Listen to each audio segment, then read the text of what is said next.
My niece asked why I never attend family Christmas when I told her the truth. She started a revolution. I've spent 8 Christmas mornings staring at my phone, scrolling through family photos I am not in, smiling faces around my parents' tree, my niece opening presents, everyone wearing those ridiculous matching pajamas my mom orders each year. Examen except me means the son, who was told not to come back after whispering 3 words. I am gay. For 8 years I've crafted elaborate excuses about why I can't attend a big family Christmas at my parents' house. I am working. I tell my niece Emma, now 10, who doesn't remember a time when her uncle was welcome in her grandparents' home.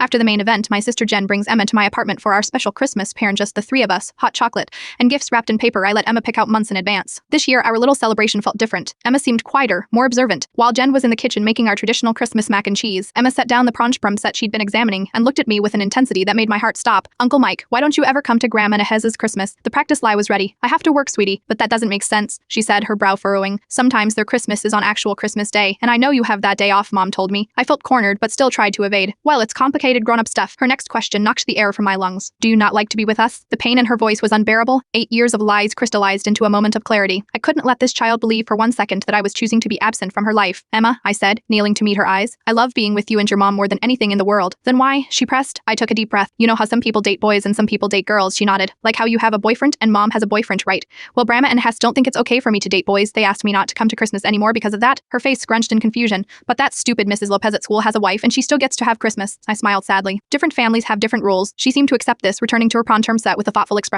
I thought the conversation was over. The next afternoon my phone exploded with notifications. First came a text from Jen. Call Emmy now. Then a voice and sale from my mother, her voice shaking. How dare you put your lifestyle choices in Emma's head, she called us. I didn't hear the rest because Jen was calling again. What did you say to Emma? She demanded when I answered. She asked why I don't come to Christmas. I told her the truth. Well, she called Mom and Dad last night and told them they were being mean and stupid for not letting you come to Christmas because you love boys instead of girls. Mom is having a meltdown, Dad is furious, and they're blaming me for exposing Emma to your lifestyle. My heart swelled with pride for my fierce niece, even as anxiety churned in my stomach. Mike, Jen continued, her voice softening. I get why you told her I do, but you put me in an impossible position. They're threatening to cut me off too if I keep choosing your side. That night, Jen and Emma showed up at my apartment unannounced. Emma ran straight to me, wrapping her arms around my waist. I told Drama and Heist they were being mean, she announced proudly. Jen looked exhausted. We're not going to their New Year's celebration, she said. We're having our own here if that's okay. It wasn't a perfect resolution. My parents still won't speak to me. Jen is walking a tightrope between us. But something fundamental has shifted. Yesterday, Emma called me specifically to ask if my boyfriend is coming to our New Year's party.